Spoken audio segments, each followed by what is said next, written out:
Alrighty, ladies and gentlemen, today it's time for us to have a bit of a discussion about a rerun character. It's going to be none other than the unit on my screen. We've got Phrolova, because we've just gotten the official reminder from Kuro Games. We just gotten kind of like the official announcement that, well, her banner, her first rerun ever, is coming up. And what I wanted to do was give a bit of a breakdown on just how viable she is, whether or not she's going to be a good add to your account, and perhaps most importantly of all, talk about how her position in the meta has evolved with every new character that's come after her release. Because she's gotten a lot of support, has gotten a lot of team replacements, and currently stands as one of, if not the strongest DPS unit in the game. So let's go ahead and start breaking it all down, starting with the character. So Phrolova over here is essentially a very, very, very unique DPS unit. And why I say she's unique is very simple, because she's actually a character that starts off the team's rotation. Her goal is to essentially build up her Forte circuit to its 6-stack max, and then use a special heavy attack called Scarlet Coda over here, does big damage, counts as an echo skill too, and that gives her access to her ultimate, where she proceeds to jump on a cradle, summon Hecate, and then Hecate starts attacking for her. And then Hecate interacts with her team, right, by going ahead and performing nice enhanced attacks every single time one of her teammates uses an echo skill. So that's her main synergy. And as her teammates use more and more and more of those echo skills, she builds up this resource called Aftersound. And then as she builds up more Aftersound, she buffs her own crit rate, her crit damage, buffs it even more once it reaches a cap, and perhaps most importantly of all, she adds additional damage multipliers onto that big Scarlet Coda attack in her kit. So yeah, you can see she's got a very, very, very interesting moveset. And then to top it all off, she has her own buffing outro skill. So she can not only be used as a main DPS starting off the team's rotation, but she can also be used as a sub DPS too, that focuses more on the buffing side for certain characters. And let's be entirely real here, that's a lot of roles in one kit. So let's go ahead and start breaking down why she's actually so strong. So Phrolova currently has, and we'll just be using the TOA over here as a bit of a staging ground for it. And the reset just occurred, by the way. So yeah, well, that's how you know this is fresh. The way that she works is actually really, really, really simple and pretty damn intuitive. She's got one of the nicer on-field play styles in the game. So I've already talked about her kit just from like a breakdown perspective. We're going to get into the live gameplay demonstrations right now. Her best overall team at this point in the game is going to be a combination of her, Chuyan, and then in the third slot, you're going to be having Cantarella. Cantarella is also going to be rerunning alongside her. Having one of these two units, either of one of these two, makes Phrolova feel very, very, very good. If you're missing Cantarella, feel free to sub in a unit like a Havoc Rover, assume that they're Havoc, not Spectro, or even, hell, a Dan Jin, and you're pretty much fine. If you have only like a Chuyan, though, for example, well, just go in and put in a Shorekeeper, or just go ahead and put in a Verena, and then you get all the team slots done from there. Or, God forbid, right, you also have... Sorry, I forgot that this character exists. You can also go Cantarella with Rosia. This used to be the original best in slot team, but it has been, the clown has been replaced. But yeah, this is essentially the strongest team that she can run right now, and the reason for that is simple. Both of these characters have 4 Echo skill casts built into their kit. Yeah, that's a lot of them. And so what that means is that Hecate gets to do a bunch of her enhanced attacks, and the team's DPS is crazy. So let's just make sure everyone's geared up. Okay, we're looking good. We got Emerald Sentence over there, and then we also got Cantarella's looking equipped as well, and Phrolova's looking really good too. So let's go ahead, let's take a quick look at this. And you'll see over here, this is going to be one of the more simple teams to play in the game, but we're going to be focusing on Phrolova's playstyle. The goal with Phrolova is actually really simple. You just go in, basic attack, right? And then I get access to a skill. Then you just echo skill, and then just keep spamming stuff. And you see I'm building up the cords. I'm already maxed out. Then I'm going to hold down a heavy attack. Boom. And then use my liberation. And that's the character, man. They just go onto her other teammates after you open up the team's rotation. Take a breath.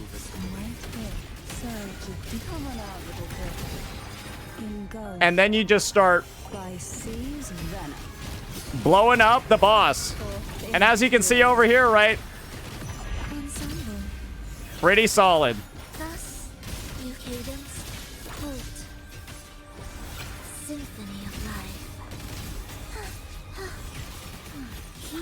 And then you just keep doing it over and over again, right? I'm not going to go ahead and say that Phrolova's like the craziest, most difficult, or like action-intensive character in the game. She's quite easy, right?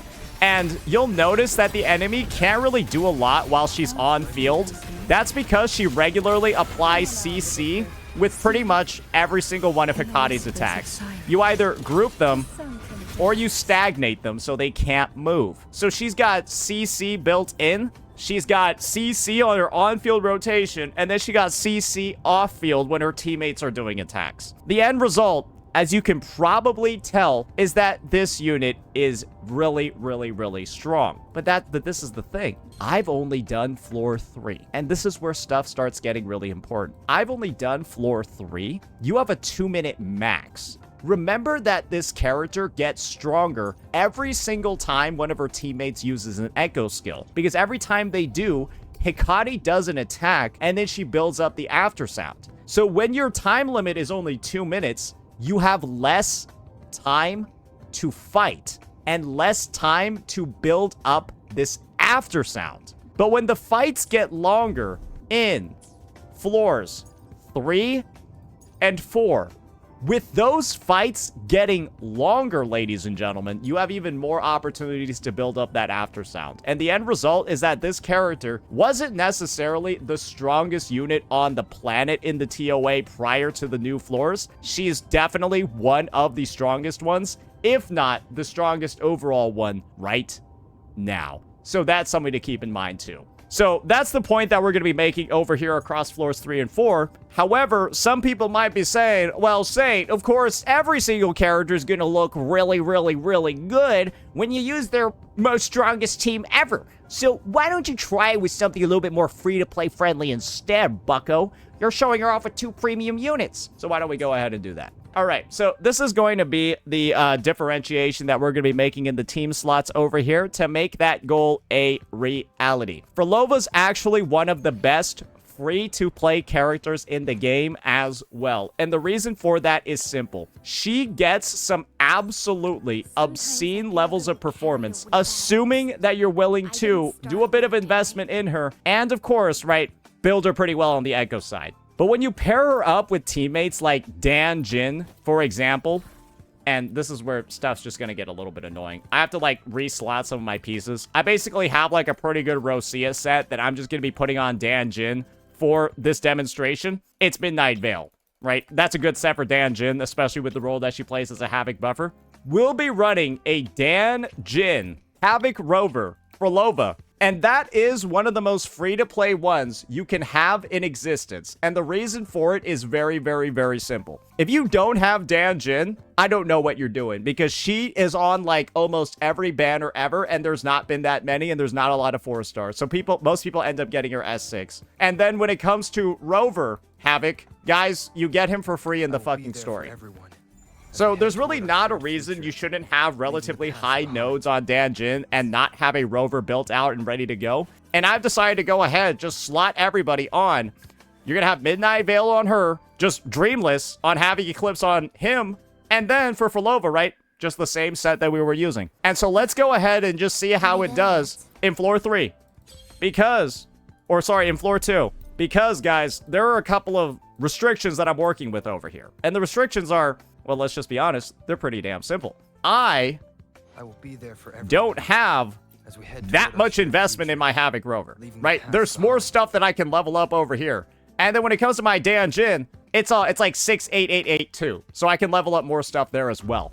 So it's like free to play, but then also on a budget on the investment side. So, yeah, let's take this out.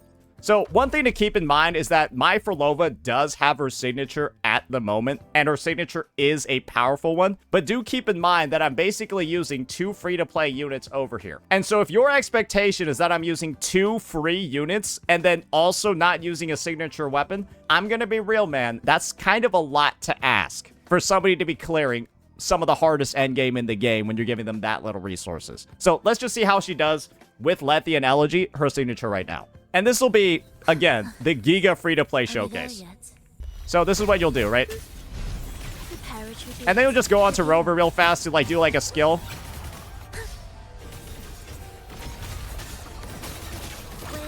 And you can kind of see over here, a little bit complicated, but nothing too crazy. Then we're going to go back on Danjin over here.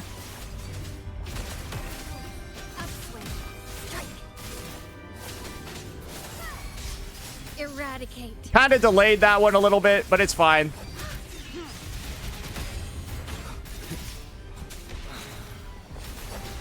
All right, we're going to do this big old hit over here. Boom, boom, boom. Oh, wow, that was huge.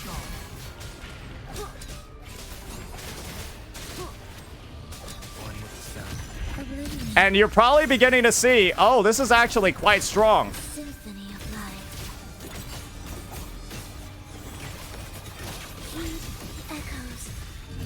And remember, this is basically 2 free units, man.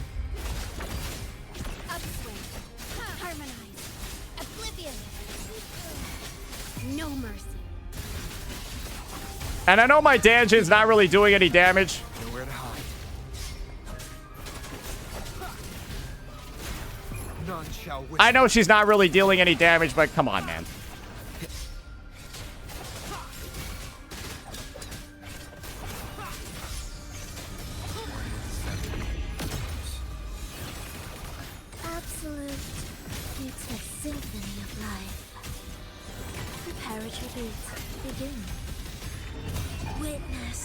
And there you go.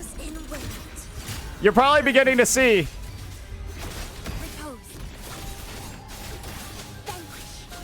Eradicate.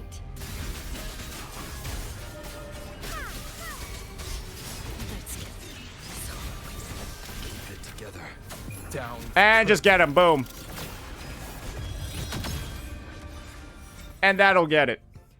As you can see, I still have more investment that I can make in that team. I could definitely play that team better because this is only the 2nd time ever I've played that team. But I can also recognize that I have expended so little resources to get this one ready to go. And I know it's worse than using Chuyan and Cantarella. It's worse when I only have 2 Echo skill casts instead of 10, which I normally do. The damage is a lot less, but you're still able to see. And with this team, you are actually able to, at max investment, clear these zones. You will definitely be able to do it now with all these massive buffs because they take 40% more into echo damage. We'll clear it now 100% with all these buffs, but do recognize that this regularly clears the hardest TOA floors in the game. And technically, the price that you do have is Phrolova with her signature because it is going to be a little bit dicey running this with like the standard rectifier or something. But that's not a lot of pulls for a team that's strong enough to clear all the end game in the game. Because this is the thing, guys. You're not paying a lot. You're not paying anything for the other 2 units. They have like EOG and random other weapons. And this is the thing, guys. My Danjin's stats are dog shit. She has 50% fucking crit rate, bro. It's actually suboptimal for me to even use Blazing Brilliance on her because she's never fucking critting with this setup. So it's like, yeah, you could just run EOG on both of them and get 2 copies of it, which a lot of people do. They have 2 copies of EOG and then get the team geared that way. And it works just fine. So as you can see over here, we have clearly demonstrated Phrolova's insane viability across a variety of teams. The take, though, is that you probably want her weapon. However, Phrolova does have decent weapon options, assuming that, A, you don't have her signature, right? I'll just kind of go through the list that she has and just talk about the overall viability. Basically, don't use anything. Don't use anything except for String Master. Sorry, that wasn't really a lot of options. Yeah, you either use her signature or you use String Master. And her on String Master is extremely, extremely good. To the point where, if you have String Master, you probably don't need her signature at all. It also, like, fits her aesthetic pretty well. And then her signature makes you clear, like, a couple seconds faster in, like, her best teams. Maybe 10 seconds faster in her more free-to-play ones. But it's not anything too crazy. People have greatly exaggerated how strong her signature is because it was compared to the standard rectifier. The standard rectifier boosts basic attack damage. Phrolova only deals resonant skill damage and echo damage. So yes, Phrolova's signature is going to look 300 times better than the standard rectifier because the standard rectifier literally is just, all it gives her is attack because she can't even use ER either. That's another big thing. When you're building this character, you don't need any ER either. You actually want to have just 100% with her. So from that perspective, knowing that ER can be like, I'd rather have 20% less crit damage or 10% less crit rate than not have enough ER for my character's rotation. So her not requiring any ER at all actually makes her one of the easiest units to build in the game, at least from my perspective. And she was also one of the first units that introduced the Nightmare Nest mechanics. I'm gonna be real over here. You have a lot of Havoc sets to farm as well, so she's actually, in my opinion, one of the easiest units to build in the game, too. The only thing is that some of her stuff is storylined. Now, that kind of like breaks down her performance in the TOA and stuff, and it's kind of like an introductory look into like pulling her, echoes, building, all of that stuff. You just want to combine that two-piece Havoc with basically, or two-piece attack, basically anything with that three-piece Dream of the Lost set. And guys, think about it this way. You got a broken ass echo skill passive mechanic, 12% Havoc and 20% echo skill damage bonus. That's massive. And then you get 20% crit and 35% more echo skill damage. So it's like a lot of the work with building Phrolova is like just getting the pieces, because she has so many free stats in here that like you can kind of miss in a lot of other places, and it's not really a big deal. That's why I feel like her overall performance levels are so high. It's because there's just a lot of free stats at a baseline, so less of it is actually in your echo rolls. So if you think about it from that perspective, she's even easier on the substat side too. That's our full summary when it comes to building Phrolova, when it comes to actually getting a good level of performance out of her. Now, let's talk about what I believe to be the truest and the biggest selling point about this unit. We talked about her TOA performance, how it's grown over time. We talked about how it's easy to build her, and she's got a lot of teammates and only one weapon option, but it's a good in general one. Now let's talk about her biggest overall strength in the game. And that's actually going to be the other end game mode that we have available, ladies and gentlemen. If you weren't aware, Wuthering Waves actually has not just the Tower of Adversity, they've also got Whimpering Wastes. And the realization that I think a lot of people are going to make about Whimpering Wastes is that Phrolova is hands down the best possible character you could... Oh my god, my reset hasn't been done yet. Ah, fuck. Ah, shit. Do I just need to do 11 and then 12 unlocks? Fuck it. Yeah, surely I only need to do 11 and then 12 unlocks. Let's just show what she does. Let's just show what she does at a baseline. Yeah, let me just use this damage amp token with Chuyon and Cantarella. And on this other side, we'll use Mono Fusion. There we go. There we go. Perfect. But yeah, this is only going to be floor 11. That's why it doesn't really matter that much. Cadence, pulse, symphony of life. It is ready. As you're seeing, right, this is a disgusting amount of AoE. Never They're just getting, like, juggled. Chuyon doesn't even know where to attack because they're all gone.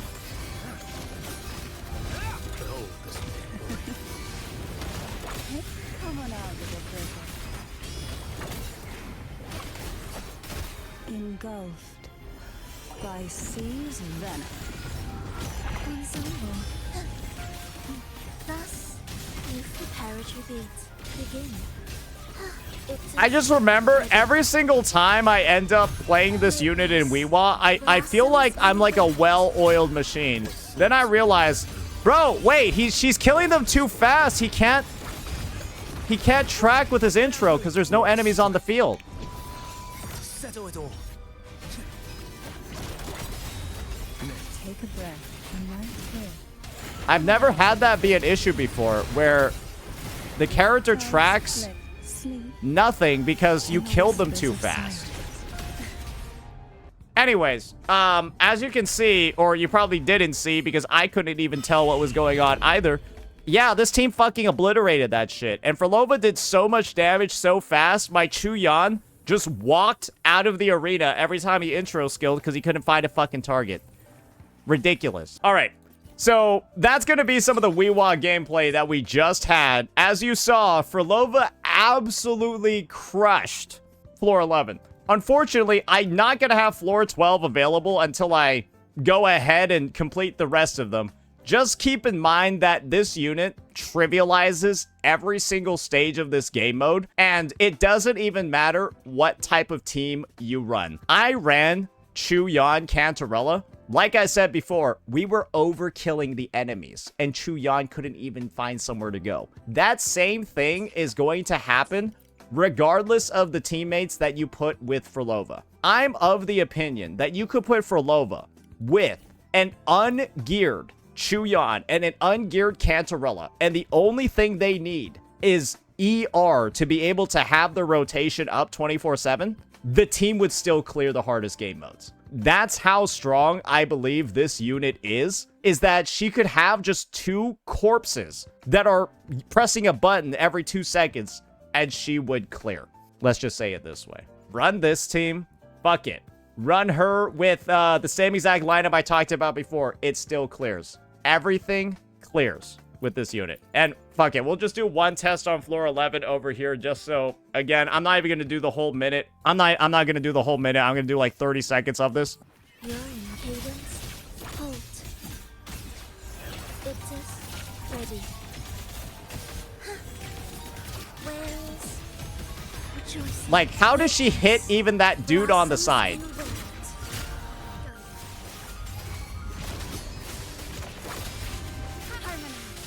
Oblivion. One with the sounds.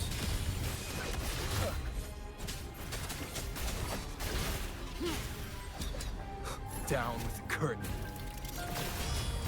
Like, are you guys beginning to see what's going on over here?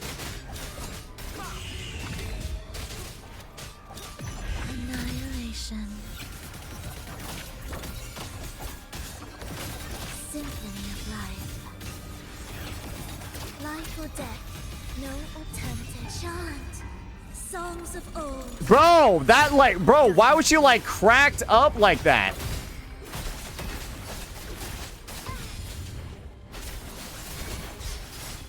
No mercy. Wait, that was crazy.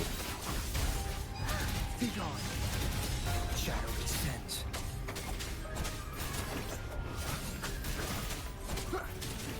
So, probably you guys are noticing, if you haven't noticed yet, yes, we are fucking, oh, minor grouping issues, but on average, we are, well, cooking the shit out of this. One more time. Oh my god, yeah, we kind of had a bit of an issue over there with Havoc Rover leaving 2 of those guys. Together. Symphony of life. But as you can see, yes, this will easily, absolutely fucking ruin 12 as well. It doesn't matter what team you run with her if you're in Wuthering Waves, guys. You can run the free-to-play one. You can run the Giga expensive one. It's still going to overclear in everything and be absolutely fucking absurd. Because guess what? You need healing more in TOA than you do Weewa. It's fine. So, she excels in Weewa. She excels in TOA. I think Phrolova does have weakness, though, in some of the endgame content. I think Phrolova isn't that great in holograms. And the reason for that is simple. She has a tendency to get hit, like, a lot, and, like, kind of want to tank attacks during her on-field rotation. And when you combine that with hologram fights, the end result is that you're gonna die very often. And the thing with Phrolova is that her teammates, visual effects, they're very big. So I can't see anything going on when I'm playing her teams. I think there are definitely way better characters to use in holograms. I'm not going to go ahead and recommend Phrolova at like a baseline. You can try to work with her. I think it's just going to be really painful to try to work with her. And so let me just show you exactly what I'm talking about over here. We got the False Sovereign ready. Well, he's got Havoc resistance. Okay, let's do Fleur de Lis. Let's do Fleur de Lis as an example, right? Holy judgment. Symphony of life. The parrot retreat begin. So, Fleur de Lis doesn't do a lot of attacks at the beginning, so it's not a big deal to do our attack chains. Mandate call. But as you're beginning to notice, right, I can't tell what's going on anymore. Take a Do you know what's going on? Do you know what's going on? I can't see. into the endless deep. Oh, she's in the middle of the arena now. To sunken depths. Bro! Meaningless rumble. Symphony of life. Cadence. Hold. Witness. It's Blossoms. hard in wilt. to figure out what's bro, come on.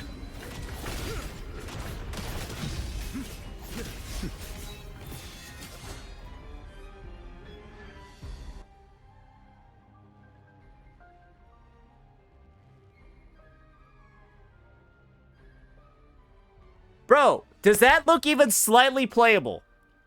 Does that even look slightly playable? Does anyone even know what's going on? This is my take. Is that, yes, the team is strong and everything. I think it's literally one of the worst hologram teams in the game. Because, bro, Bro, she's over there. Purge has come.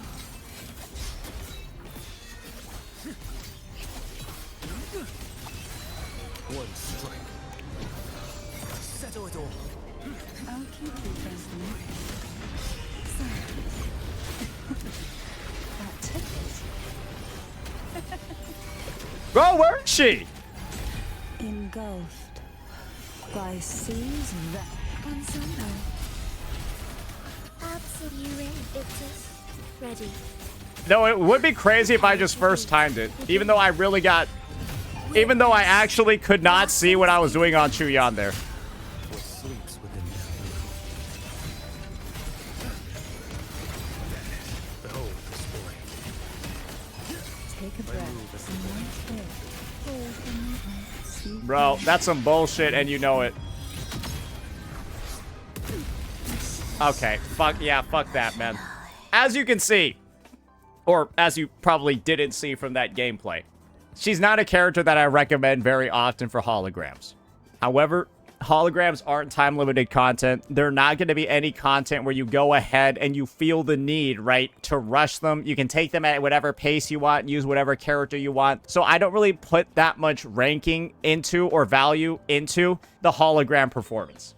So take that with what you will, but that's my point of view. Now, let's talk about the overall pull value of this character. I'm going to be entirely honest with you. I think the pull value of Phrolova is actually entirely contingent on what stage you are in your account. If you're somebody that pulled Chuyan for whatever reason back in version 2.7, Phrolova is going to be a solid pick. Because this is a very, very strong duo. Like I mentioned before, you can sub in a healer instead of Cantarella, and you'll still get fantastic results, right? Another situation is, do you have Cantarella, but not Phrolova for some really odd reason? Then yes, please pull Phrolova. Because if you have Cantarella but not this character, she's pretty fucking useless. Because you really only pull this character for her to work with Phrolova. It's unfortunate. However, if you're not in that situation, I'm not sure. Because this is kind of what's going on right now.